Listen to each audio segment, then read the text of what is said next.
is a presentation by Monte of Light and Lamb Ministries. This teaching is the eighth part in a series of 12 entitled A Study of the Book of Revelation. This next portion in our study of the book of Revelation, I've entitled The Beast and the False Prophet. And this portion is going to include Revelations chapter 13 and 14. In our previous portion, we talked about two other peoples. We talked about the two witnesses and about Israel, people in the modern nation of Israel, and looked at the prophecies involved with two witnesses who would stand and speak for the Lord, either side of the cold altar, during the time of the Great Tribulation, announcing God's judgment, upon the world.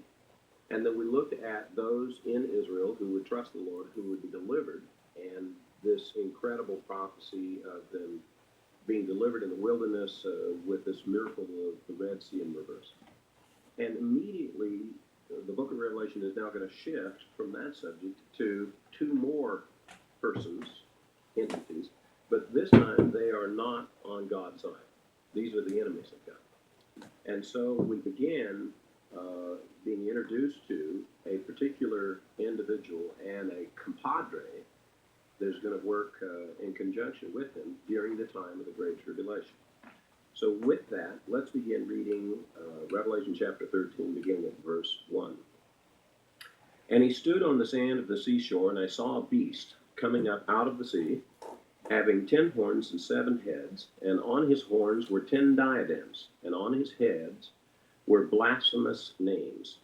And the beast which I saw was like a leopard, and his feet were like those of a bear, and his mouth was like the mouth of a lion. And the dragon gave him his power, his throne, and great authority. And I saw one of his heads as if it had been slain, and his fatal wound was healed. And the whole earth was amazed and followed after the beast. And they worshipped the dragon because he gave his authority to the beast. And they worshipped the beast, saying, Who is like the beast, and who is able to wage war with him?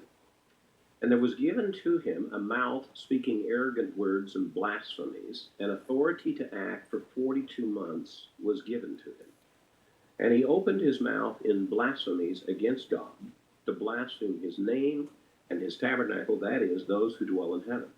And it was given to him to make war with the saints, and to overcome them, and authority over every tribe and people and tongue and nation was given to him. And all who dwell on the earth will worship him, everyone whose name has not been written from the foundation of the world in the book of life of the Lamb who has been slain. If anyone has an ear, let him hear.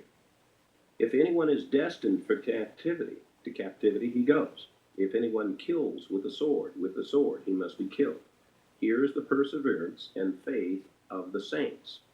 And I saw another beast coming up out of the earth, and he had 2 horns like a lamb, and he spoke as a dragon.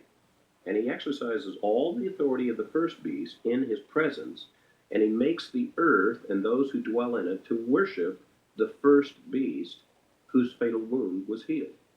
And he performs great signs, so that he is even able to make fire come down out of heaven to the earth in the presence of men.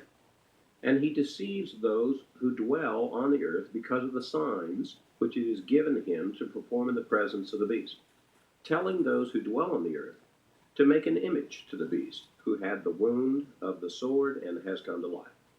And it was given to him to give breath to the image of the beast, that the image of the beast might even speak, and cause as many as do not worship the image of the beast to be killed.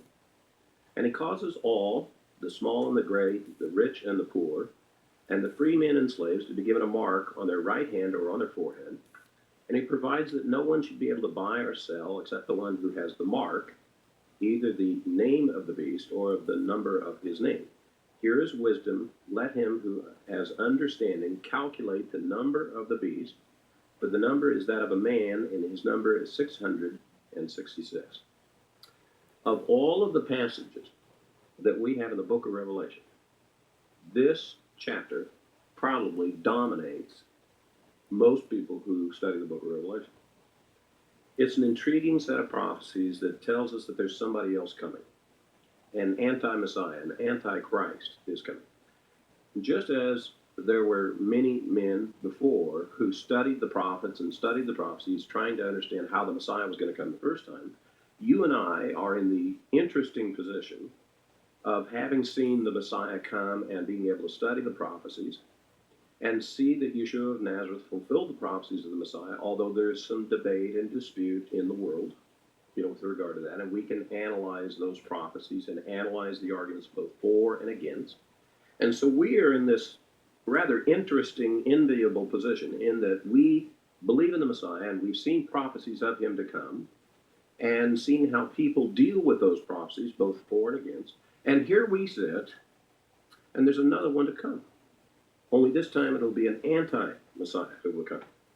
And we have prophecies and clues given to us to help identify as to who that person would be. And there's argument and conjecture and so forth about what those prophecies would mean, just as they used to do about the prophecies of the Messiah coming the first time.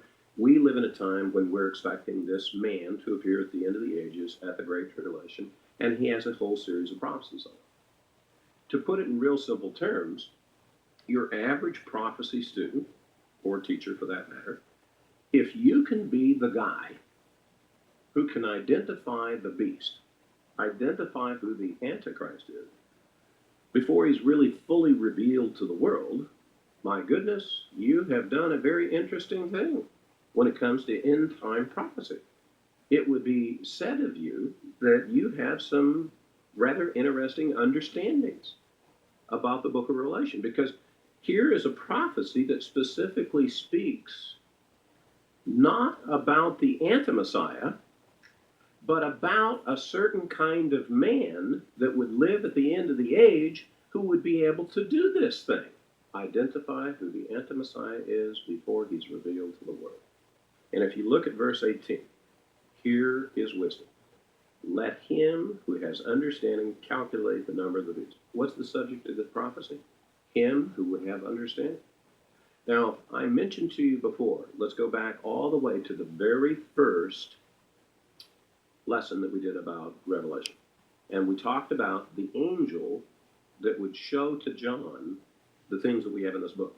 And one of the things I shared with you very quickly was showing you how that angel pops up every once in a while in the book of Revelation. And when you get all the way toward the end, the angel is described to us, this messenger, this person who, and he defines himself as he's one of the servants, one of the brethren, one of the prophets, a fellow servant just like John.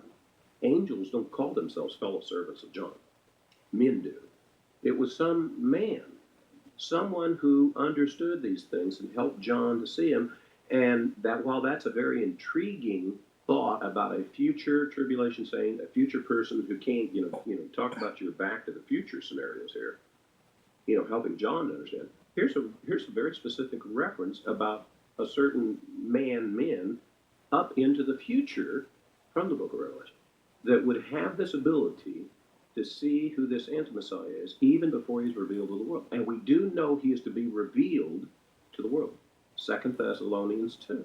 Paul specifically tells us at the Great Tribulation that the son of perdition, the man of lawlessness, will be revealed after the restrainer is taken out of the way. And we know, as we talked about from the book of Daniel, about the archangel Michael, that he is called the restrainer of evil upon Israel. And that when that Revelation 12 war in heaven happens, in which Michael goes up to wage war with Satan out of heaven, and he's moved out of the way, that obviously is the sequence of events in which the anti-Messiah is then revealed to the world. And we know those are the key events starting at the start of the Great Tribulation. But what about before the Great Tribulation?